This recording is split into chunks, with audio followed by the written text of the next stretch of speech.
It is time to curl up under the doona for outsiders' weather and the skeptics' ice age watch, where Australia continues to be battered by ferocious winds thanks to a savage cold front thousands of miles long, bringing near freezing temperatures and wild weather to New South Wales, Victoria and Tasmania, which follows last week's record-breaking cold snap and snow across parts of WA's Stirling Ranges.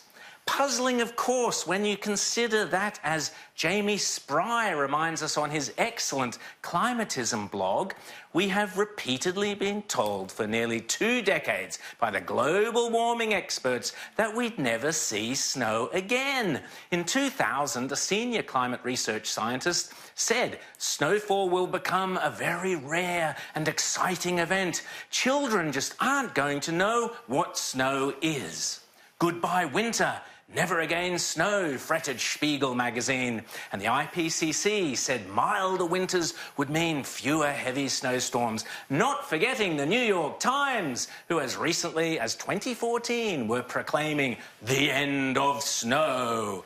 Indeed, in 2003, our very own CSIRO predicted that by 2020, that's next year, climate change would decrease the average annual duration of Australian snow cover by up to 48 days, and the total area covered in snow would shrink by up to 40%. Really? The exact opposite happened. For mid-August, the snow depth reading at Spencer's Creek is showing the best season in 15 years. It's been incredible to have these big snowfalls arrive in the last week. It's meant that we've got almost all of our terrain open. With the recent heavy snow, it's a skier's dream right now, and Australians are loving it. The next 7 days is looking promising for the Australian Alps, with a strong cold front arriving on Sunday. Over the next week here in Mount Buller, we could see as much as 40 centimetres of fresh snow, making it perfect for a winter escape. What a joke. And we're only a week away from spring, which is, of course, a favourite time for weddings. But what if you're not only in love, but you're in love with a lovey?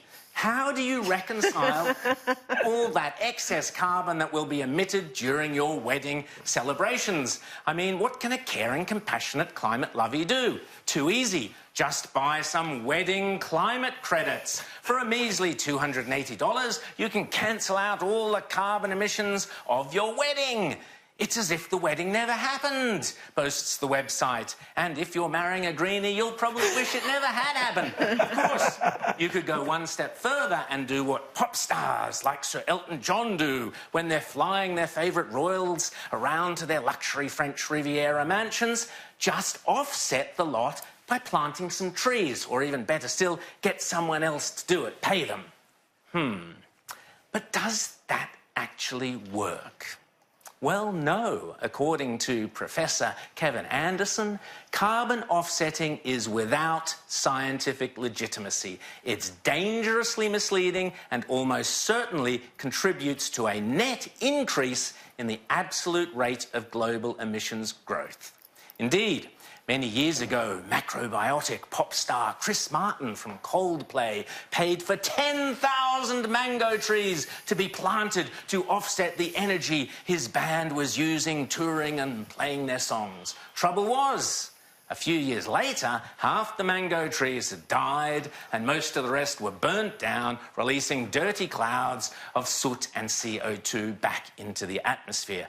Kind of pointless. Still, there must be some way to save the planet, surely. Well, you could always stop eating meat, or at least cut down to a burger and a half a week, as lefty media outlet CNN suggests. But even that's not enough, says Al Gore, who claims to have gone full vegan and is busy spruiking vegan burgers. Speaking at a climate reality lunch event, Al Gore claimed vegan burgers help tackle catastrophic climate change by reducing greenhouse gases. Conveniently, which is a word Al likes, conveniently, Al is also a major investor in a firm called Beyond Meats, and according to Climate Depot, he and his partners stand to rake in millions, possibly even billions, if our governments do follow the UN's advice and start introducing policies to reduce our meat consumption in order to tackle the climate emergency, which is exactly what some councils and other authorities are already starting to do. So, a large, sinister world government telling citizens not to eat meat. Haven't we heard that somewhere before? Do you know, I don't think there's a single piece of meat in this, do you? Looks like meat. Tastes like meat. Isn't meat at all. Double plus good. Completed returns show that the standard of living has risen by no less than 20% over the last year. All over Oceania, there have been spontaneous demonstrations of party workers voicing their gratitude and joy. In honour of this massive overfulfillment of the 9th three-year plan, it has been announced that the chocolate ration is to be increased to 25 grams per week. Memo to the Greens and to the left in general. George Orwell's 1984 was meant to be a warning, not an instruction manual.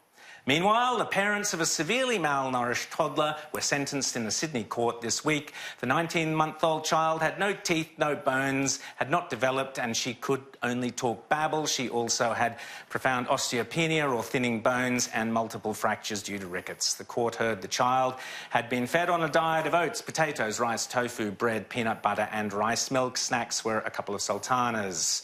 The mother, the court was told, was fixated on maintaining the child's vegan diet